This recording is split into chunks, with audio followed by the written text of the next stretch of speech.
Greetings, dear colleagues. I have an honor of introducing our today's speaker. So Dr. Thomas Reynolds is Associate Professor of Theology at Emmanuel College at the University of Toronto in Canada. He is especially interested in interreligious dialogue and disability studies.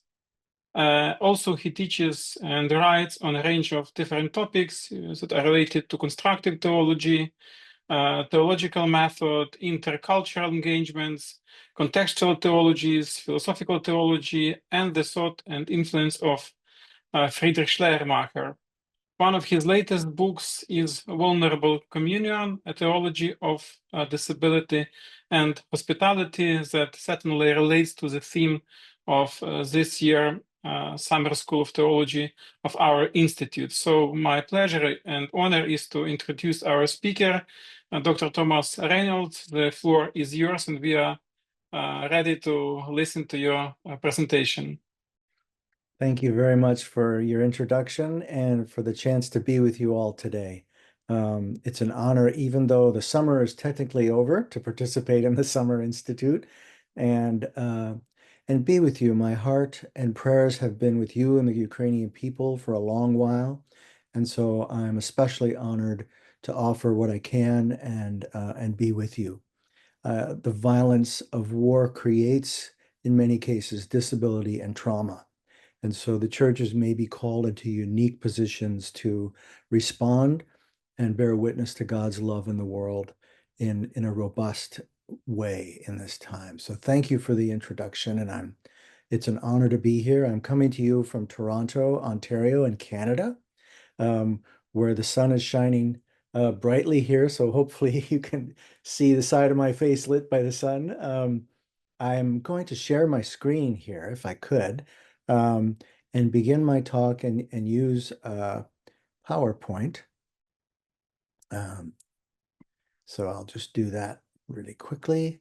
And I'll go ahead and start the slide. The title for my talk with you today, if you can all see that okay, is Philosophical Resources for a Relational Theology of Disability. I'm very much interested in philosophy at some of my training.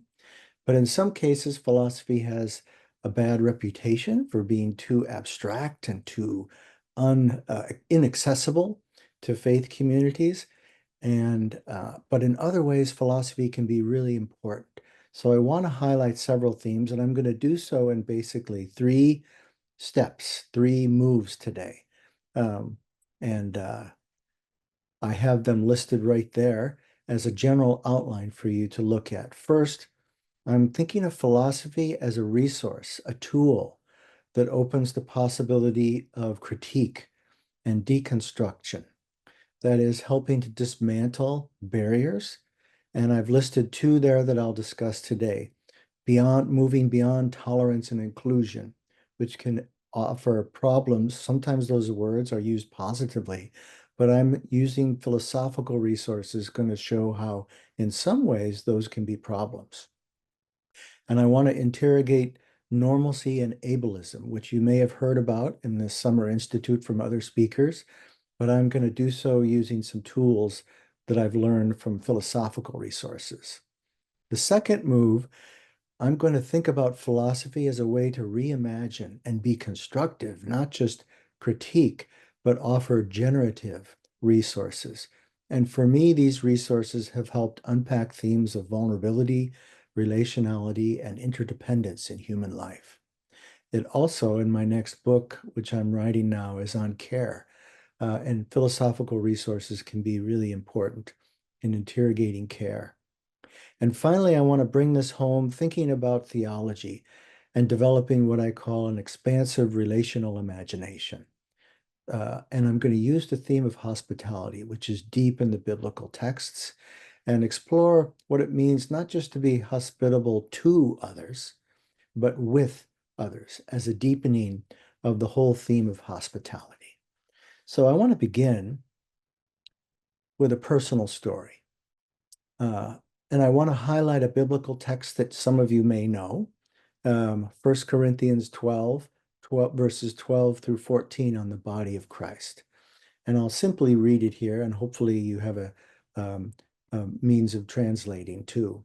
The text reads, "For just as the body is one and has many members, and all the members of the body, though many, are one body, so it is with Christ. For in the Spirit we were all baptized into one body, Jews or Greek, slaves or free, and we were all made to drink of one Spirit. Indeed, the body does not consist of one member, but of many." What strikes me about this is there's not just one kind of body, but many bodies that are members. Elsewhere, Paul in Romans and elsewhere in 1 Corinthians talks about many kinds of gifts that different people and members bring to the community. This is an ideal vision of being church. It's what church is, where all coexist and collaborate together. But my own story jars with that. There's a disconnect. I'm a parent of adult child now, diagnosed on the autism spectrum. And my own care and love for my son sometimes counts against the experience of stigma in advocating for him, the experience of exclusion, and by association, as a family member, the exclusion of family in churches when certain behaviors seem inappropriate and are excluded from participation in the faith community. I'm also somebody who struggles with mental health issues and depression and social anxiety, and I've experienced a sense of stigma in that too. Dealing with mental health challenges, which many disability scholars include within disability, can be a problem for churches. Churches don't know how to relate, and so often members are marginalized or not listened to as they voice concerns about their own struggles with mental health. So I experienced the kind of dissonance or incongruence, a kind of misfit, as one disability scholar says, something that doesn't fit in the community, and a community that ideally is open to many members belonging together. So in the midst of that misfit, in the mix of that incongruence or dissonance between my own experience with my son and what I believed about what Christian faith and community can be, I was teaching a course one time in Introduction to Theology at a school, and I found myself teaching things that I no longer believed in. I found myself wrestling with theological themes that did not make sense in light of my own experience. And in light of stories I heard about myself, well, curses, disability is a curse, disability is a flaw, and mental health challenges as a problem or a lack of faith. And I was struggling to make sense with how these things cohered. And in that, I became very frustrated. And so I decided to write a book on it, which became Vulnerable Communion. And I went back and I looked at philosophical resources and disability studies resources and all kinds of things that would help me make sense of the incongruity. And here's a picture that sort of portrays it. The church says one thing, and you can see disabled access discussion happening in the church. Everybody's welcome. And then a person who uses a mobility device unable to access the discussion about access. The irony there in the picture says more than I could say in many words. And that, in a different way, was the experience that I had as a parent and advocate, and also ongoingly in struggling with depression and social anxiety. But the more I hear stories, the more I hear that it's the experience of many people who live with disabilities. And so I'm interested to deal with the gap, the incongruence, the dissonance, the irony, and to use philosophical resources to help bridge that gap in constructing theology. And so in a certain way, we all might have heard or read some things about the long story and history of philosophy and its relationship to theology.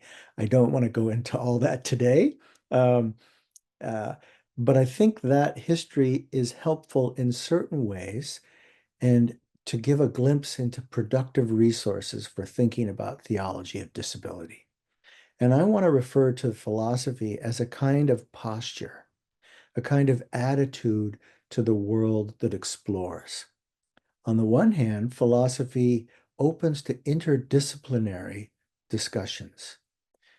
So I think a theology of disability then is going to be interdisciplinary. It's going to draw from the social sciences, critical theory, the sciences, and there's deep philosophical places within those disciplines as well. So I don't mean philosophy in the traditional sense of maybe what might be understood as metaphysics, the study of ultimate things. In some sense, yes, but I mean philosophy in a much broader sense that can help bridge the gap, not only in the universities and society, but to theology for faith communities. It can help bridge in a society that views theology with skepticism, that and suspicion, thinking theology is nothing but opinions and claims that don't have any relevance in the university or to real social change. But it can also help theology deepen its own discourse. And so there's a story of when I was starting to write my book, I had coffee with a friend who was in disability studies. And she said, "You're doing what? You're writing a book on theology and disability? Isn't religion the main problem? Isn't religion a source of exclusion that views people with disabilities as objects to be healed or cured and relegated to the margins of faith communities?" So the suspicion that she had of me became really important as I wrote my book and as I continue thinking, how can I speak in a way that bridges these gaps, not only in the experience of exclusion in the church, but with the suspicion that others from different disciplines have of theology and theological education. So I think of philosophy in a basic sense as Aristotle and Plato once said. It's owing to the experience of wonder that the philosophers began to think, a posture of openness to exploring the world. And there's lots of resources on wonder more recently, and the politics even of wonderment. Martha Nussbaum, Sarah Ahmed are some others more recently, but I'm drawing from a tradition called phenomenology that emerged from Edmund Husserl, who talked about in the first bullet point how there's an epoche, a bracketing or a suspension of the ordinary. There's a kind of disruption that occurs that causes us to move back and look at things differently. As the second main bullet point, there's a surprise exposure to something not expected, not understood as normal, not what we might think in our ordinary opinions and assumptions about the world, the extraordinary. And in the experience of wonderment and its surprise and its disruption of business as usual, something happens. There's a sense of not knowing and what others call astonishment. One is surprise. Some even talk about the shock experience, the disorienting experience of suddenly wonderment, the experience of the stars at night, the wonderment there. But even the wonderment and the surprise of the experience of exclusion and community, in my case, forced me to stand back, not knowing.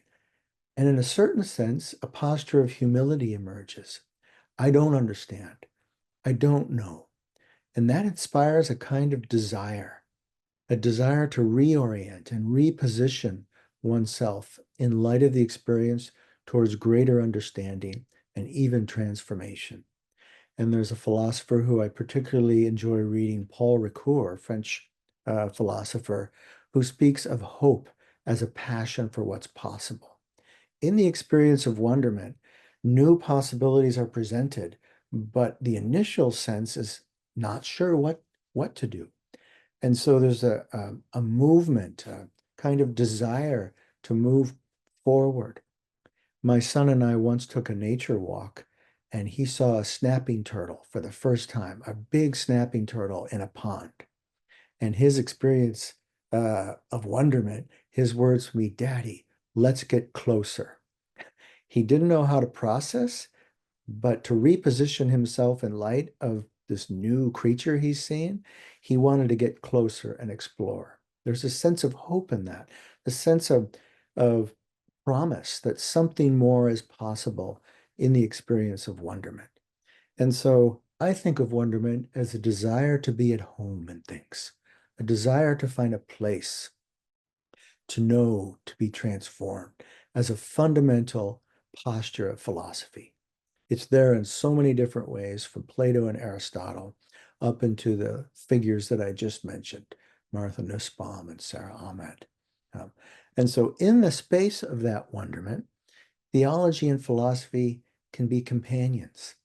The possibility of critique emerges, suspending assumptions and questioning what might be taken as normal, questioning normalcy, and expanding categories like vulnerability, which is often seen as a negative thing, relationships, and interdependence seen as problems, and even hospitality can be seen as a problem, a condescending posture of an inside of a home which controls the stranger, the guest that comes. Philosophy can help theology unpack these things. And so with that kind of brief introduction in mind, I want to move forward in thinking about philosophy as a critical tool in deconstructing and naming problems, especially related to the experience of disability. And so first, beyond tolerance and inclusion. There is a kind of experience in community that disabled people continually talk of, the way communities treat. And there are a couple of postures that emerge that are worth critiquing. Of course, the experience of exclusion, which keeps the difference of disability, that keeps the embodiment and the complexity of disability outside and apart from a community in order to maintain control of an inside. The language of we, the language of us versus them emerges. There is a binary between an inside and an outside. And disability is deemed a problem to be kept on the outside. You can think of examples of this. Disability as stigmatized as dangerous, a curse that might infect others, or disability as proving that somebody has not been faithful, especially in faith communities where healing practices are recurring and people with disabilities are objectified and made subject to healing practices.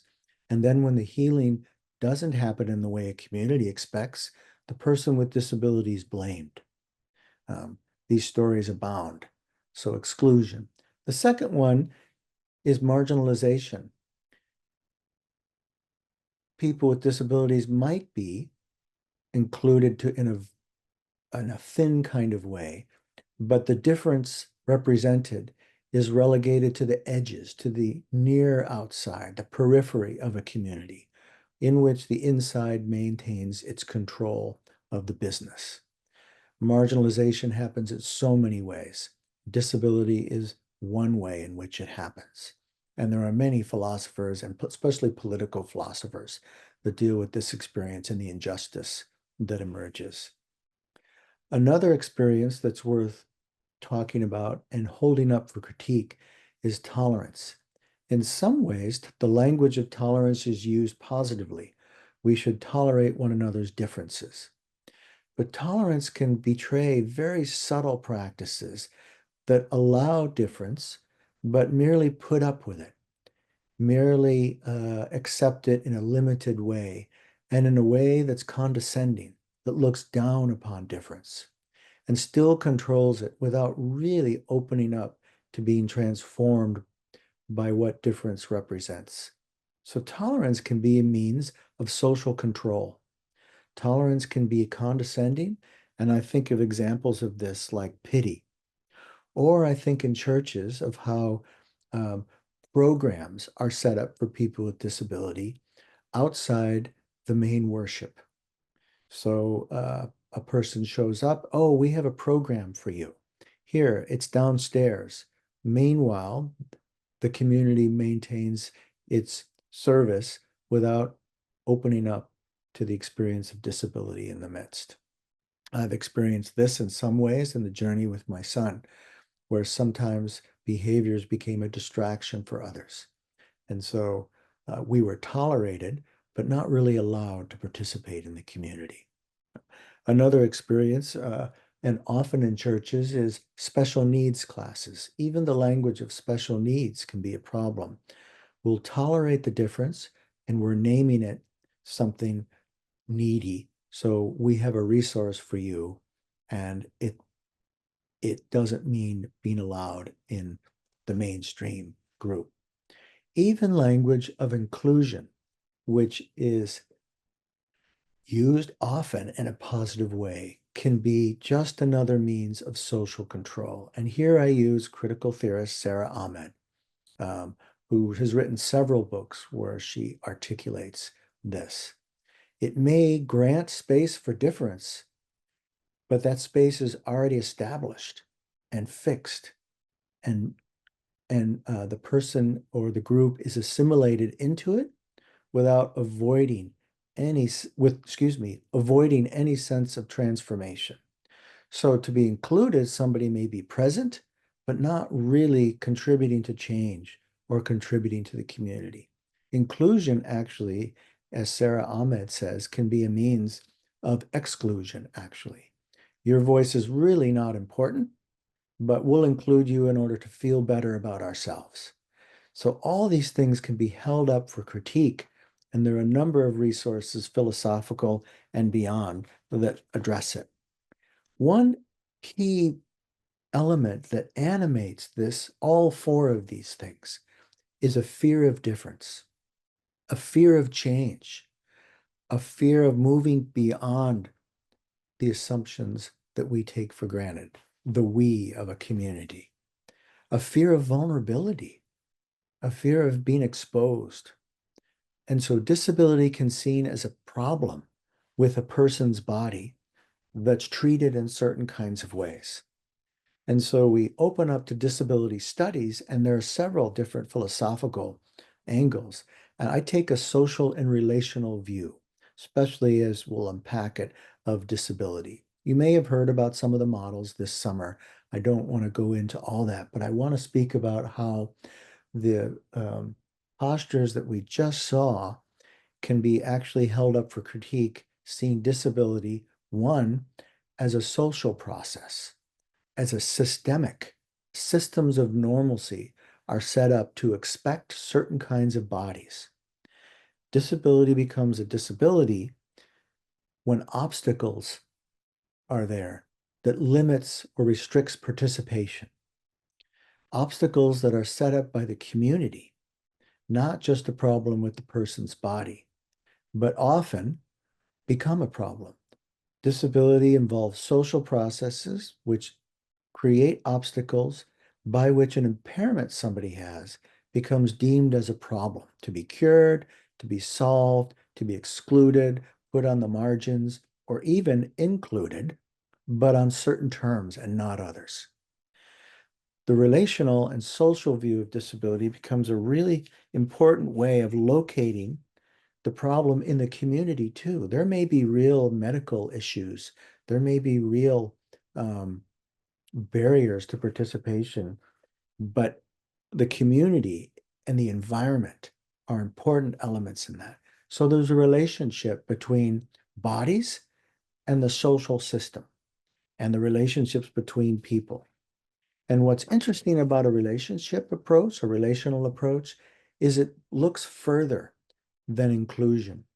And many disability theologians use belonging now. You heard it probably this summer, and there are a number of good philosophical resources on belonging. But beyond inclusion, belonging for me has been an important word. It's not just somebody being present, but somebody contributing to and being desired. In fact, being at home, to be desired. People with disabilities and their families contribute and are leaders. Maybe belonging even means ministry by people with disabilities, not just to. So in some sense, here's a definition that I offer for thinking about belonging.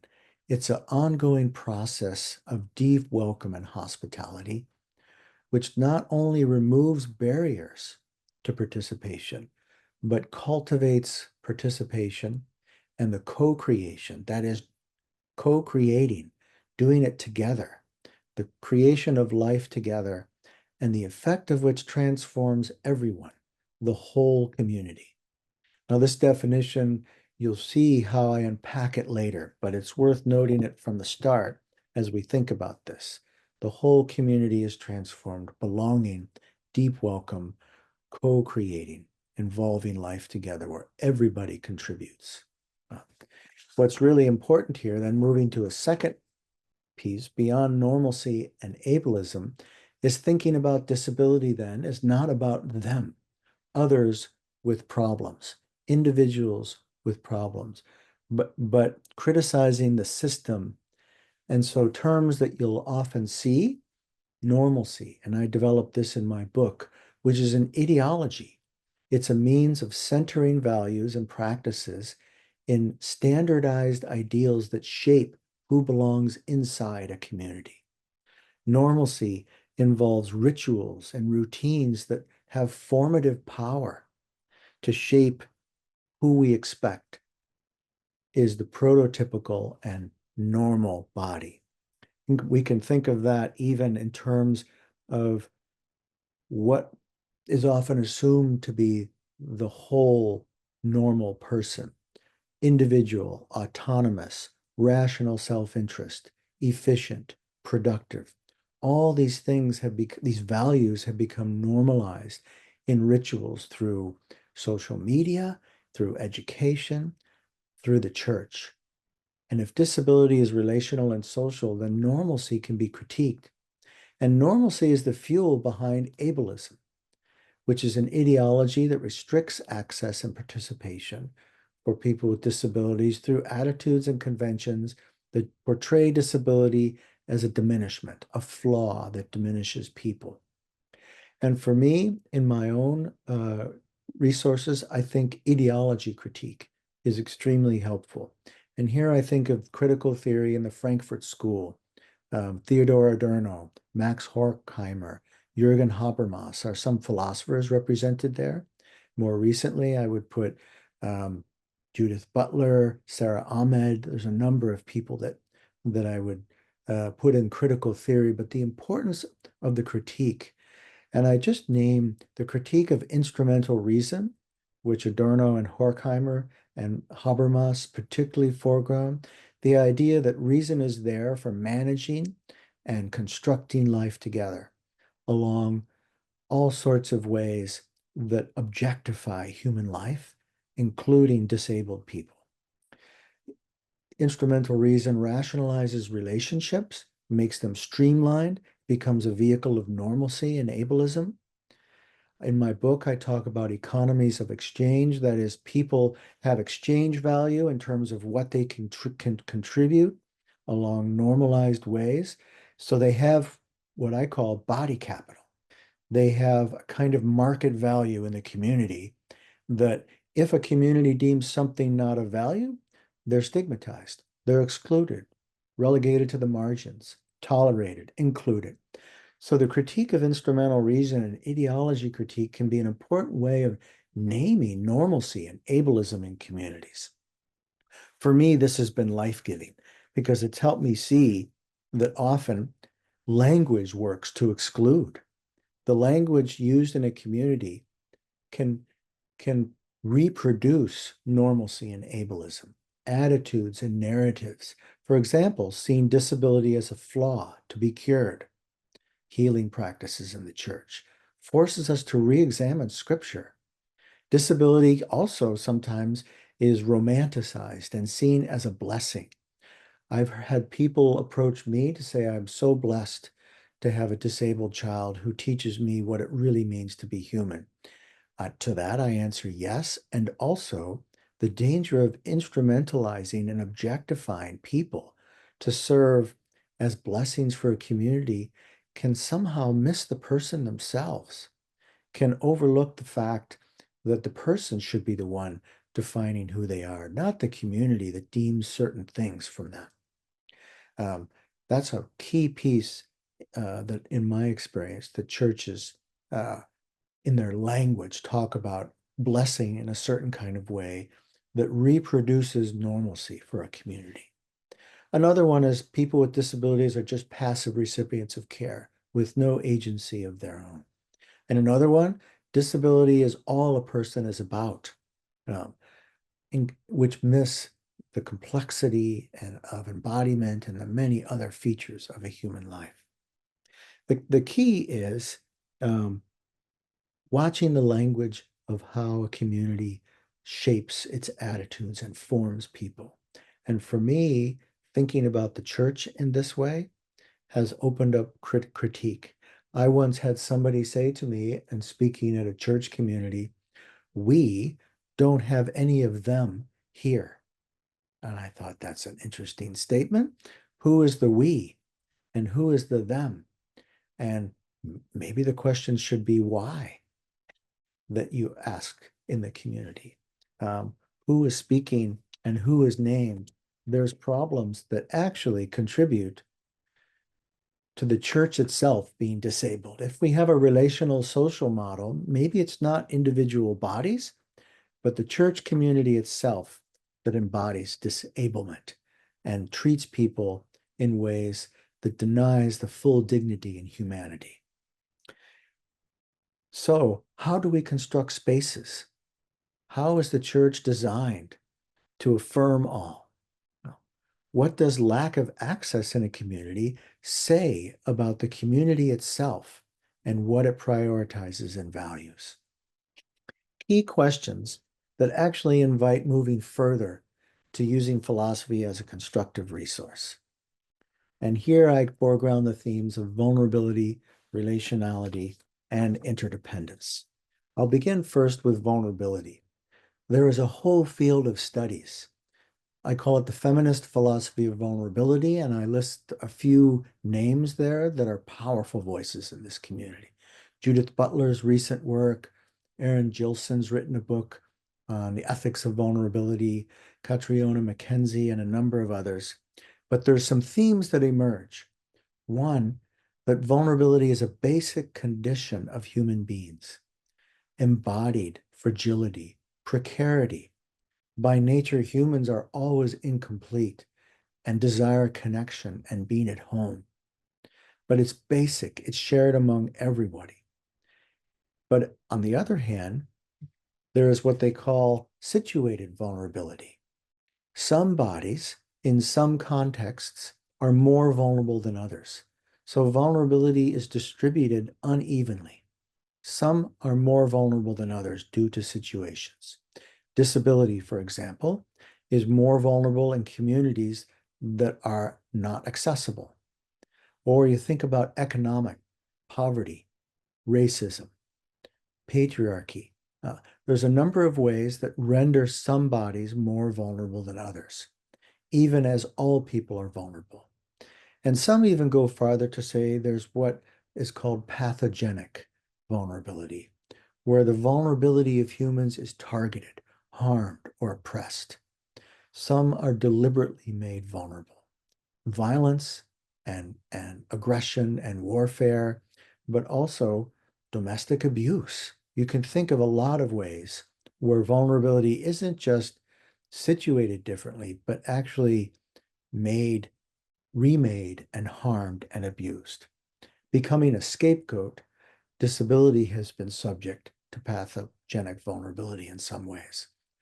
You think about in movies, for example, how often a disabled figure becomes representing evil in a movie. I can name a number of movies that I've seen where somebody represents disability and usually it's evil.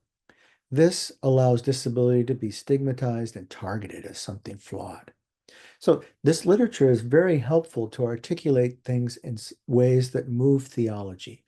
One, the porous self. Bodies aren't self-contained or autonomous wholes. But in fact, the self is an other to itself. You think about an example that I think about is bacteria live within our stomachs and help digest our food. Mitochondria in our brain help thinking happen. There are a number of organisms inside the human body that are other, but are part of ourselves. The body is porous. And this means it's susceptible to change and influence. It's affected. And so philosophers of vulnerability often speak of affect and emotion as key. And it also moves beyond thinking about the modern human being as subject, as rationally autonomous and independent. Bodies are susceptible to influence from all sorts of ways, including physical harm, including emotional qualities. There is a whole range of things, which makes us capable of being in relation. There is a theme of desire, a desire for relation that emerges in vulnerability studies. Human beings have a built-in way of relating with others from the start, which makes vulnerability not a weakness that invites stigma or paternalistic care. Vulnerability has been seen often as marginal, but seen in this way, vulnerability is a part of human life everywhere, and we should address vulnerabilities that are wrong and unjust. And finally, these philosophers admit that acknowledging our vulnerability can be a resource for moral openness, connection, and justice. And correlatively, fleeing from vulnerability, denying it, can be a source of distortion in our communities. The notion of, or I should say, the illusion of the sovereign self, the self that's in control as the normative body, is objectifying for human life. The idea that somehow reason can use and objectify bodies in the world misses the vulnerability. And so a lot of philosophers speak of moving away from the modern subject as a sovereign self and moving instead towards a the moral connectivity of vulnerability as a way of being with people in the world. For me, this literature has been very formative for thinking about theology, as we'll soon see. The other themes are relationality and interdependence, which correlate together. And for me, philosophy of dialogue and intersubjectivity have become key. Philosophers in this line, Martin Buber, Gabriel Marcel, Emmanuel Levinas, are only some that speak to this. Buber says, in the beginning is relation. And in the beginning is before we even become selves capable of saying I, we are already related dialogically. In his classic book, I, Thou, develops this. These philosophers speak of the moral posture of openness to the other. The I-thou relationship in Buber, in fact, constitutes personhood. And in Gabriel Marcel's work, availability to the other in an encounter of being present becomes a key way of speaking about relationships. And in Emmanuel Levinas, relationship with the other, to the other, is an ethical summons. I'm confronted by an other who commands a relationship of hospitality and justice. So these are all, and I unpack, I use Marcel in my book, Vulnerable Communion, a lot, but Levinas has been a huge influence. And some themes that stand out here, the primacy of connection, and I'll just list all three things, that the mutuality is fundamental. We don't first have an autonomous, independent self, which then engages others, but our very nature of being selves depends on mutuality and the dialogical situation. Levinas goes so far as to say the other holds primacy. The other actually compels a relationship of responsibility. And it's through that relationship that I'm capable even of saying I. So the I is obligated to the other from the very beginning. The second point, we become ourselves then through one another, physically, emotionally, mentally, spiritually. We're nourished. So dependency in this sense isn't a flaw or a stigma, but a feature of vulnerability. These themes relate together. We are interdependent, co-related from the very start. In fact, wholeness, thinking about what wholeness and healing is relational. It's not an achievement of the individual, but it's being with and being together.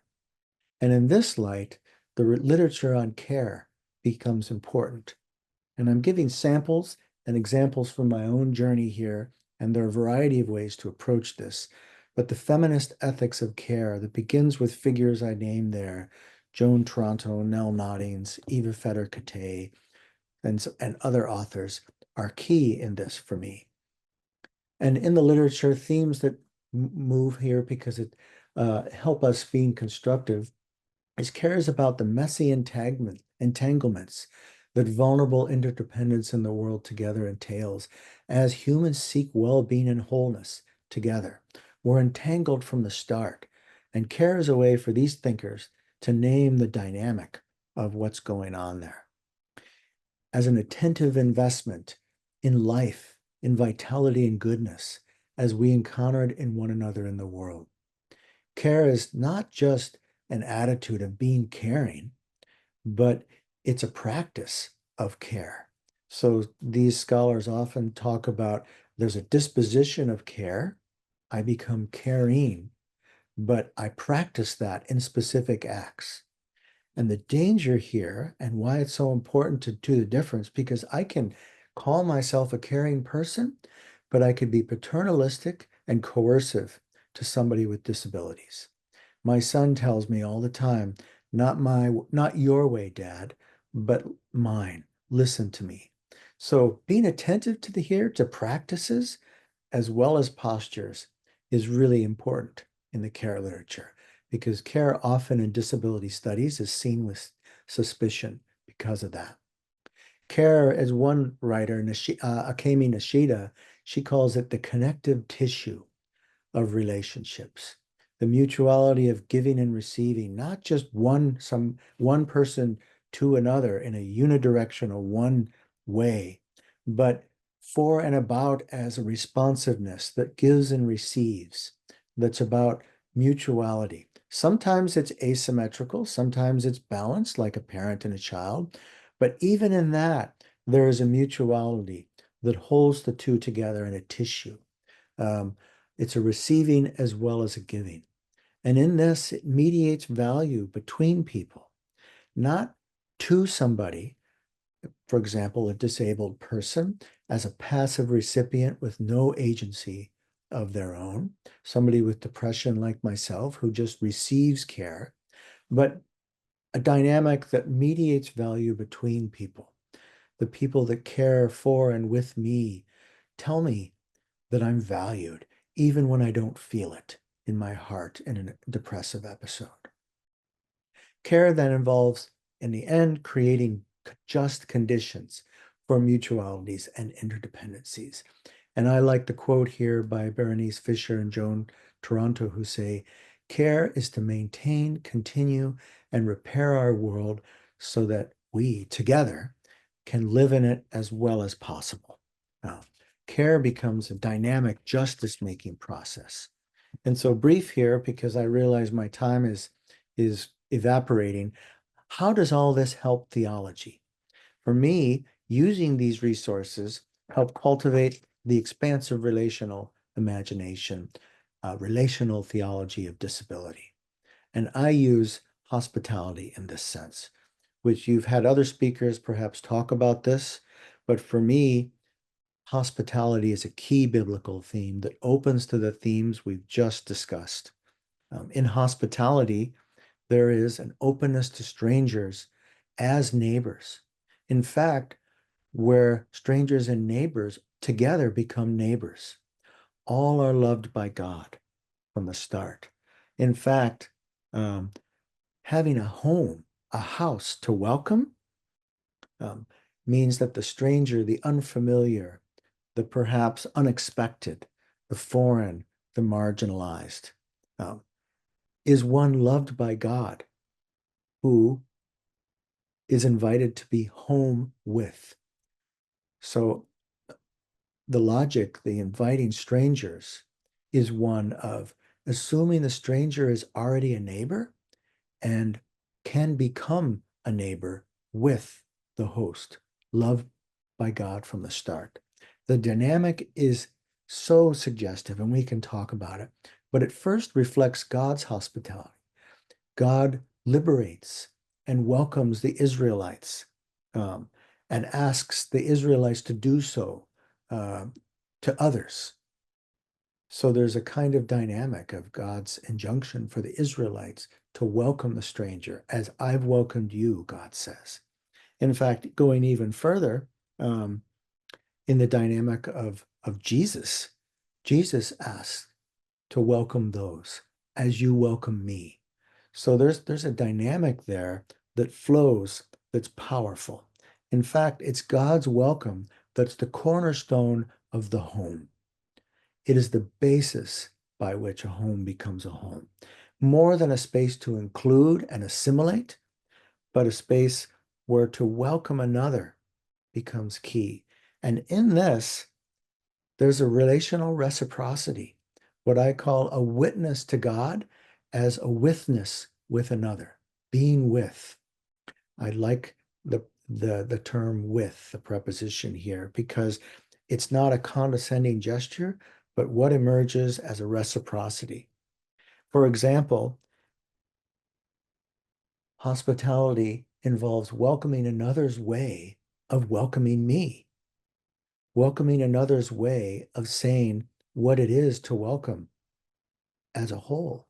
If I only am full of my own agenda, I miss the true welcome because I'm not listening to what another is actually saying and opening with to me. So being home happens in receiving it and making it with others. The home is already being with others. For me, this is powerful, and it's been borne out in my journey with my son. There's risk. I become vulnerable. The host, the welcomer, becomes vulnerable, not knowing in some cases what to do, and being reliant on the guest to teach, being reliant on learning from and with the guest. This can be unsettling. It can be disorienting and disruptive for the home. I think of it this way: welcoming somebody into the home and saying, yeah, you can come inside, but please don't do anything. Don't disrupt my furniture. Don't upset the house at all. Is that welcome in a certain sense? Is my relationship with Chris, or is the church's relationship with differences simply saying, you can come inside, but don't ask any change of us? That's assimilation. That's tolerance. It's marginalization, even inclusion in the worst form. So it involves a posture of humility, of waiting, of receiving, and learning what to do. I think of that as a circular dynamic. The welcome involves a welcome, which involves welcome. Another's way of welcoming me and being in relationship with me needs to be a part of the gesture of hospitality. And in this, the practice of welcome honors and cultivates the vulnerable interdependency and mutuality and care I've just talked about. These are deeply biblical themes. We see this often played out in a role reversal where the guest becomes the host and the host becomes the guest, and there's an exchange blessing. Abraham and Sarah welcome guests, and they're blessed. Jesus says in Matthew 25, as you received the least of these, so you received me. And the story of the Emmaus Road, where Jesus is walking with strangers in Luke 24, they break bread together, and suddenly Jesus is revealed. Hospitality opens up blessings. And as the letter to the Hebrews in the New Testament says, some entertain angels unaware. The blessing exchange is radical. The host receives and becomes the guest, relying on the hospitality and the work of God in the stranger. So as I think about it, to sort of draw some things together, the encounter with God happens in hospitality, and vulnerable interdependence can be a model for reimagining disability in faith communities. Full humanity is neither diminished by disability nor confirmed by ability. And instead, and here I wrote the whole words out, speaking theologically, being human is a factor of the interdependent relationships shared with one another as vulnerable creatures loved into being by a hospitable God that fashions us in the image of God. This is radical because it opens up mutual hospitality with others, with disabled people and their families, as a way of following Christ. Mutual hospitality means openness to leadership by people with disabilities, not just ministry to. And in this, there are a couple of themes that I'm developing, and I'll conclude with this. A relational theology of disability then coalesces around a vision of shalom, of peace, the biblical theme of peace, which is a capacious and opening space of care and justice where all can flourish in compassion and respect. Secondly, as we've demonstrated here today, a relational theology of disability highlights a relational theological anthropology. Human beings are vulnerable, interdependent beings that actually in this are affirmed with an incarnational sense of God's presence. And for me, it's Christology. It's thinking about God's loving nearness and hospitality in Christ that becomes key for thinking about God in our midst, especially in relationships of mutual hospitality. And so I think of it as a way to imagine what it means to be a disciple, what it means to follow Christ in practices of hospitable and caring connectivity, mutuality, and belonging. And this to come back to the church as a body of Christ. Romans 12:6, we have gifts that differ according to the grace given to us. A vulnerable communion of belonging. A grace-filled community where many kinds of bodies contribute as many members of the one body. That's my hope for church. And philosophy has become a tool to think theologically about these themes and develop them in ways that might reach out to a bigger sense of access as a pathway to participation and belonging for all people, including disabled people, including people struggling with depression, who sometimes don't manifest faithfulness in ways that the community might deem appropriate. And so as I think about this, I've just highlighted some paths forward, and I've sent all these questions are there, but I'll briefly go. Communities can move forward by asking questions. How can this community demonstrate commitment to belonging for all? And this involves asking other questions. Secondly, who's not there? And perhaps they're not present because of a lack of access and accommodation. Who is there? And who might be relegated to the margins? What are the needs and capacities of people there? And I like the question, who is where? Who is where? Some people may be excluded to the margin and others deemed at the center where all the power and decision-making happens. How can decision-making and power be distributed to fully accommodate and represent all? And for me, three, as I think is obvious, theological education can be a way to retool our imagination in interdisciplinary and philosophical kinds of ways. Attentiveness, ministry with and by people with disabilities. Ministry that isn't focused on deficits and flaws, but on possibilities for all to be a part. Ministry that builds shared affinity, number 7, among people, that builds our sense of a robust body of Christ, that works together, 8, for ongoing and multidimensional access. And finally, that partners with agencies in the communities, especially with mental health issues and disability. That's important. Churches may not be able to do it on their own, and so reaching across borders can do this. I'll stop there. I know that I've gone over. My time went about 45 minutes actually, but I look forward to the discussion and really appreciate the invitation for being together. Thank you, Professor Thomas Reynolds, for this wonderful lecture. And thank you for your language of the hospitality. I'm sure that we all feel this and experience that. I think that one of the phenomenologists, Richard Kearney, he mentioned that not touch the other without being touched in return. So we have to think always carefully how we touch the other. Do we want to touch them with blessings, or we want to touch them bringing pain and curse? So thank you again. We have already a few questions, and I invite our participants to ask more questions. So if you want to voice them, you can raise your hands. And I will start with the question that we have from our participants from Romania, Nathanael Vidoni. So it's an interesting question. So do you think that this wrong approach to the disability community from the church is based on a wrong understanding of Imago Dei concept? Theoretically, we believe that all people are equal ontologically.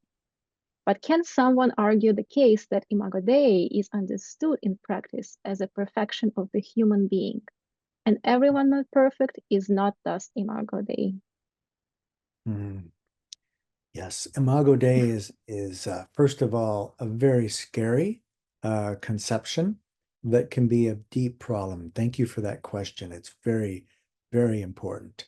Imago Dei concept can say all people are equal, but only on some terms, only insofar as people display cognitive capacity in certain ways, or bodies that look certain ways, or behaviors in certain ways. So the Imago Dei concept can actually be restrictive and prevent the hospitality I speak of, and that Richard Kearney, whose work I really like too, thank you for that, speaks of. So the Imago Dei, as I see it, does a couple of things, and I try to develop it in my book, but it doesn't list a set of properties. Theologians sometimes talk about a substantive view of the Imago Dei. It has this and this quality substantively built in, and a person isn't fully human if they don't display it. That can be a problem. I like to think of it as a relational sense, building on some themes I've already talked about.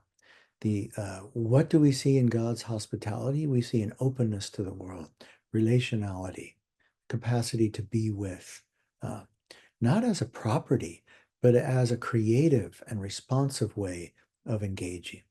Somebody who is nonverbal and doesn't use words is very creative and responsive.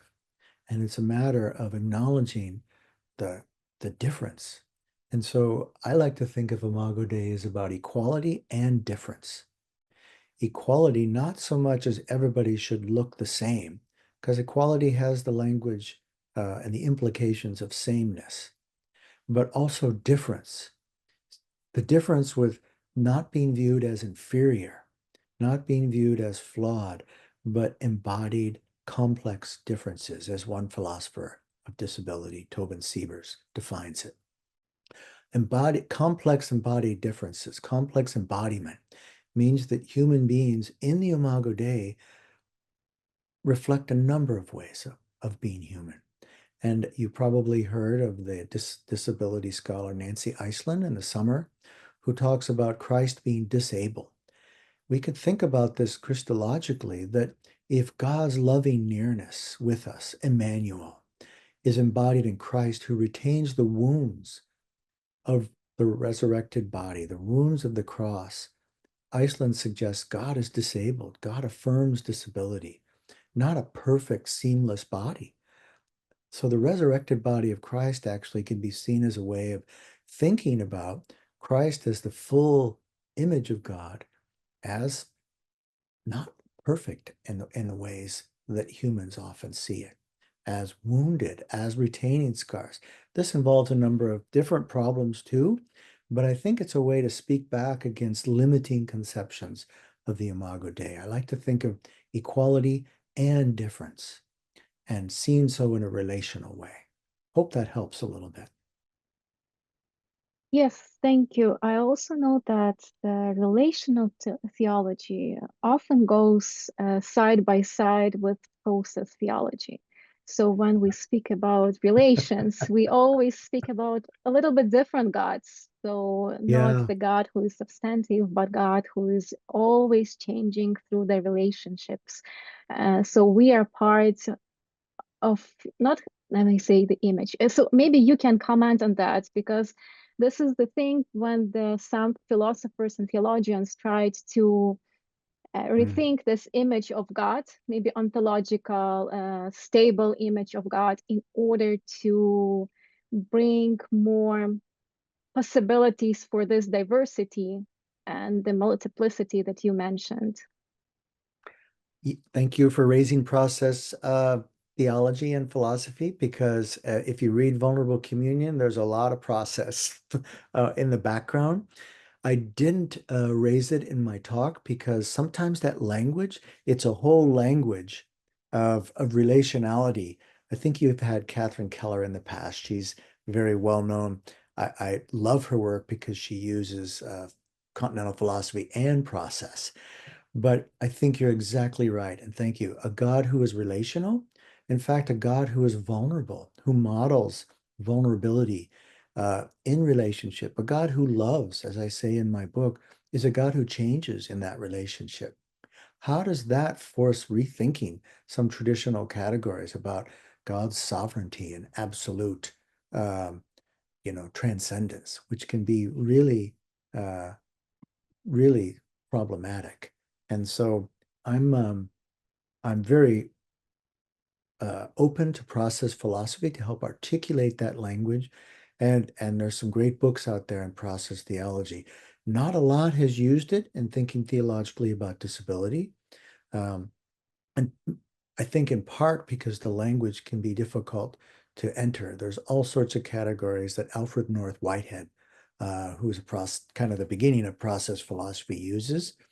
Um, but I find it very generative to think about a God who is relational, a God who, and Jürgen Moltmann isn't a process theologian, but uses a lot of that language in his book, God and Creation, too. So there's lots of ways to think about this and employ philosophy, but I stuck to sort of some of the critical theorists and continental traditions in my talk today. So thank you, though. Thank you. We have also an interesting question from our interpreter. And interpreters, they like words. And the question from Good. Marichka Andrushuk is, as someone who's particularly fascinated with language and words, I've noticed you've touched on the problems of using certain language to speak to and about people with disabilities. There were much needed strides in improving that in the last few decades, but in the last years, and I think the majority of us have caught on.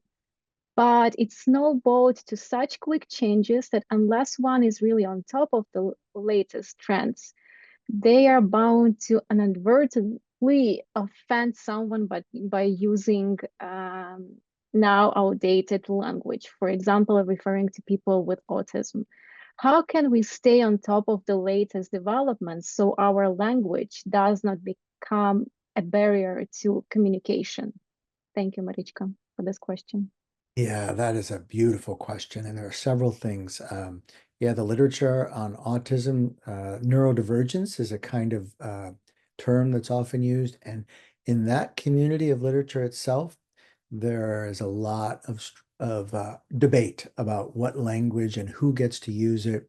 So the language issue is huge. And I didn't even mention some of the philosophers that have been really helpful, like Ludwig Wittgenstein and Jacques Derrida, on the function of language and how it works. But I think language is tremendously important, and language evolves. It's not a static thing.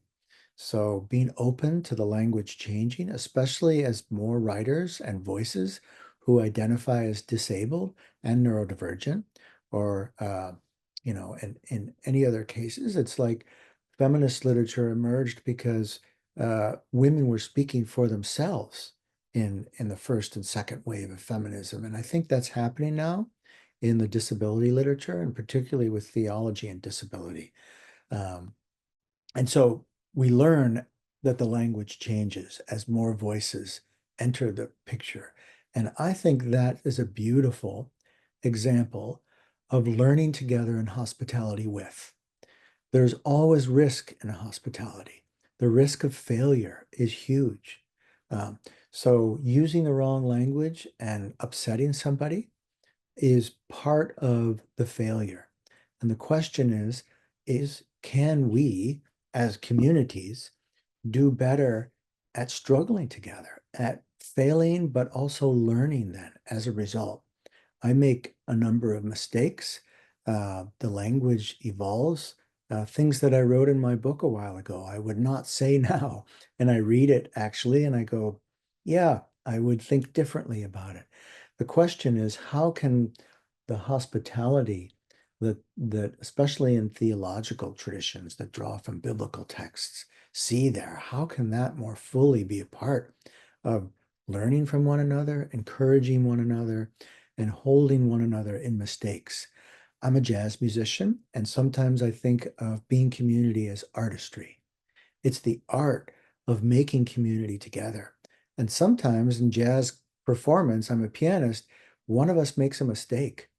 But in your performance, when you're playing music live, you can't stop the music and suddenly point your finger at somebody.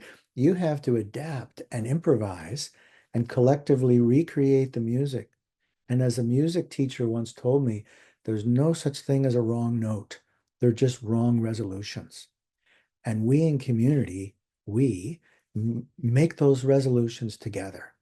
So mistakes and learning together and the risk of that and the risk of failure, I think, is part of this journey. And holding one another in care and mutual vulnerability is part of that process. I hope that helps a little bit, but I think your question really names some important themes. Yeah, the only thing that sometimes we multiply like different terminology, but we do not change our attitudes too. So that's also some kind of the problem of our contemporary society and all those changes in language.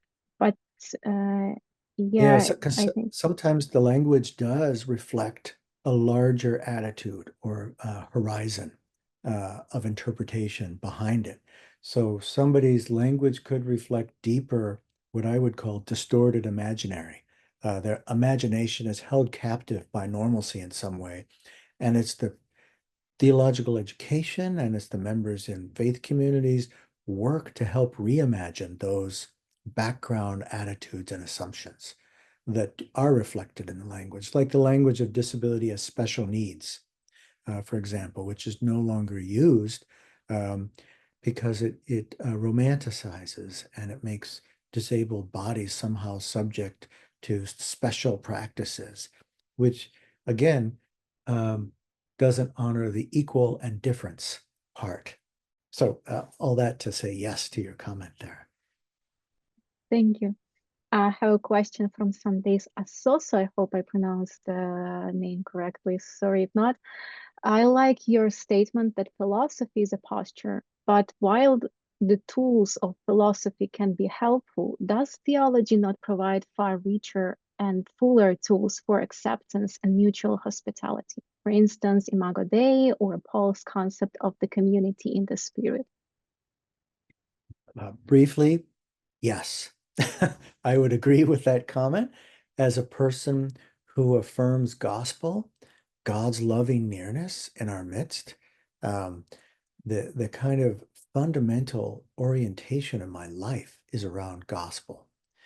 And at the same time, and scripture and community of the spirit, I use body of Christ, for example, as a key theme too. at the same time, those theological conceptions and how I receive gospel can be distorted by language paradigms and cultural paradigms, and even philosophical and theological paradigms that distort and demean the experience of disability. And so, in a certain sense, that's why I like to call philosophy a tool, a resource. Maybe I don't take my main cues from it, but I can use it as a resource to deepen and to articulate and even reimagine problems in theology that I experience. I talked about the disconnect early in my talk and how that actually inspired me to think more deeply and use interdisciplinary and philosophical resources to thinking about my own faith journey. So I think that you're exactly right. I like the philosophy idea as a posture, and I thought that would be more helpful than cataloging and listing a number of philosophies per se. I listed a few that have become important for me, but it doesn't provide the full resource. Of course, there's a number of histories of the relationship between philosophy and theology, and we could go through that in depth. I think there's some more helpful ways and some not. I don't think that philosophy determines the direction theology should go. I think theology can fundamental sense of being grasped by God's love in Christ, for me, is the fundamental, I should say, direction setter. So philosophy then becomes a resource for me actually living more deeply into that, maybe questioning it. In my experience of depression, for example, with doubt and despair, where is God's love in the midst of perceived absence? Those are deep questions theologians and philosophers have asked. Why suffering in the past? But philosophy can be a good help in my own journey, articulating where God's presence is, even in absence. So I hope that helps a little bit. Yes, thank you. We have a question from participant from Ethiopia.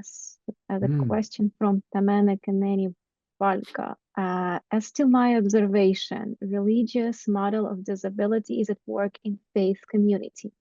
How religious model and theological approach to disability are the same or different?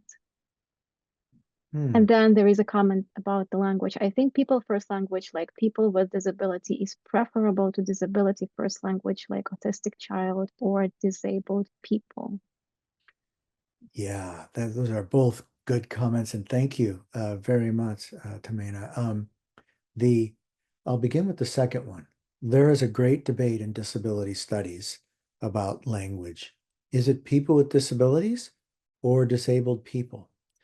People that use the latter identify disability as a minority group and disability not as a flaw that detracts from personhood, but as a marker of who they are. So disabled people becomes a kind of identity and a way of mobilizing perceptions and social change. People who then use people with disabilities, the person first language, want to mark out the fact that disability doesn't detract from personhood. As you noticed in my talk, I kind of went back and forth because I think both have advantages. Here in North America, there's a great debate. A lot of people use people with disabilities to emphasize, but then some disability scholars, one friend who teaches here at the University of Toronto with me, says the problem with people first language is it still sees disability as a danger to personhood, when disability is just an ordinary feature of human life. So she prefers disabled people. But it's an ongoing debate, and even having that discussion in faith communities can be important because it begins to sort of dig a little deeper about attitudes that people might bring to the use of language. And to the first questions about the religious model of disability and the theological approach, I'm not sure of the distinction, but a theological model is reflection on faith. And so as I think about faith being religious, oriented to something deemed sacred, I think about it as religious. But a lot of people use the language of religious to speak in more broad terms. across multiple faith communities, multiple religious traditions. And I'm not sure that there is a single religious model. I know in different contexts, some religious traditions in the past have seen disability as a curse. In fact, blaming of the mother often happens. A mother blame is a key problem in a lot of circles, or blaming of ancestors, or blaming of some sort of flaw like Job's accusers did to Job in the book of Job and the Hebrew Bible. And so I think a religious model would probably be plural, and a theological model would identify with a particular community and seek to develop a more, well, in my case, expansive relational model of disability that moves towards justice, that moves towards hospitality with, and that speaks to these deep currents in the scriptures and traditions of Christianity. That would be sort of how I'd answer that. For me, theological, if you define theology like the theologian Anselm, or based on Augustine, called faith-seeking understanding, it's a particular faith which seeks to understand itself. And I would locate myself in that way in doing theology. Thank you, Professor Thomas Reynolds, for this wonderful lecture. Thank you for bringing this philosophical approach to disability theology to the table. I think that we'll have altogether a lot to think during this weekend. So thank you very much. And thank you, dear participants, for your questions. And just I thank you for your invitation, Thomas Reynolds, to think together about kind of difficult questions that we have around us in this world, and also in the world with war. So thank you for being with us. Thank you for your solidarity. And I hope we'll see each other soon in person. Thank you. Yeah, I would very much like that. And my prayers and solidarity are with you all. And thank you for this invitation. And if there's any way I can be a resource, feel free to email me and keep in touch.